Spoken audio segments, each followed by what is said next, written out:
പാരാലിമ്പിക്സിൽ സർവകാല medal നേട്ടത്തിനരികെ India. പാരീസിൽ ഇതുവരെ 15 മെഡലുകൾ ഇന്ത്യൻ സംഘം നേടി. സ്പോർട്സ് ഡെസ്കിൽ നിന്ന് വിശദാംശങ്ങൾ നൽകുന്നു അനിൽ വാസുദേവ്. ഗുഡ് മോർണിംഗ് അനിൽ വാസുദേവ്, പറയൂ. Good morning SKN. പാരീസ് പാരാലിമ്പിക്സിൽ ഇന്ത്യയുടെ മെഡൽ വേട്ട കുതിപ്പ് തുടരുകയാണ്. ഇന്ത്യ ഇതിനോടകം തന്നെ 15 മെഡലുകളാണ് നേടിയത്.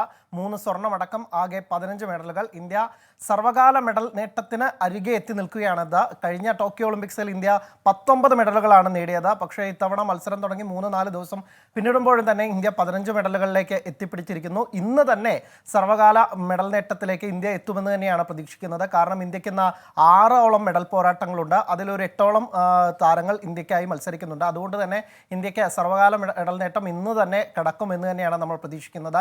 20 അപ്പുറത്തേക്കുള്ള മെഡൽ നേട്ടത്തിലേക്ക് ഇന്ത്യ ഉറപ്പായും എത്തും. ഇന്നലെ ഇന്ത്യക്ക് 7 മെഡലുകളാണ് ഇന്ത്യക്ക് ലഭിച്ചത്. അതിൽ ആദ്യത്തേത് സുമിത് ആൻഡലിൻ്റെതാണ്. അദ്ദേഹം ഇന്ത്യയുടെ ഉറച്ച മെഡൽ പ്രതീക്ഷയായിരുന്നു. കഴിഞ്ഞ ടോക്കിയോ ഒളിമ്പിക്സിലും മെഡൽ നേടിയ അദ്ദേഹത്തിൻ്റെ ആ ഒരു ടൈറ്റിൽ ഡിഫെൻഡ് ചെയ്യുന്ന കാഴ്ചയാണ് കണ്ടത്. അതും ഒരു പാരാലിമ്പിക് റെക്കോർഡോടുകൂടിയാണ് സുമിത് ആൻഡൽ തൻ്റെ സ്വർണം നിലനിർത്തിയത്. അതുപോലെ തന്നെ നിതേഷ് കുമാറിലാണ് ബാഡ്മിൻ്റണിലൂടെയാണ് ഇന്ത്യക്ക് മറ്റൊരു സ്വർണ്ണ നേട്ടം കിട്ടിയത്. അങ്ങനെ ഇന്ത്യ ആകെ 7 മെഡലുകളാണ് ഇന്നലെ സ്വന്തമാക്കിയത്. അതോടുകൂടി മെഡൽ നേട്ടം 15ലേക്ക് ഉയരുകയും ചെയ്തു.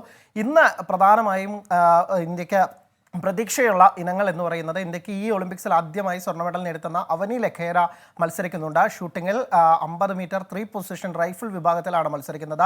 ഇതേ ഇനത്തിൽ അന്ന് വെങ്കലം നേടിയ മോന അഗർവാളും മത്സരിക്കുന്നുണ്ട്. ഒപ്പം തന്നെ മെയ്യപ്പൻ, അതുപോലെ കഴിഞ്ഞ റിയോ ഒളിമ്പിക്സിലാണ് ഈ പേര് നമ്മൾ ആദ്യമായി കേൾക്കുന്നത്. ആ താരം ഇറങ്ങുന്നുണ്ട്. അദ്ദേഹത്തിൻ്റെ തുടർച്ചയായ 3ാം പാരാലിമ്പിക്സിലും മെഡൽ നേടിയ മെയ്യപ്പനും ഇറങ്ങുന്നുണ്ട്. ഒപ്പം തന്നെ ഇന്ത്യയുടെ പതാകവാഹിയായിരുന്ന ഭാഗ്യശ്രീ ജാദവും ഇന്ന് ഇറങ്ങുന്നുണ്ട്. എന്തായാലും ഇന്ത്യ ഇന്ന് 20 അപ്പുറത്തേക്ക് ആകെ മെഡൽ നേട്ടം കൊണ്ടുപോകുന്നതെന്ന് തന്നെ നമുക്കിന്ന് പ്രതീക്ഷിക്കാം. SKN. Okay, thank you Anil Vasudev.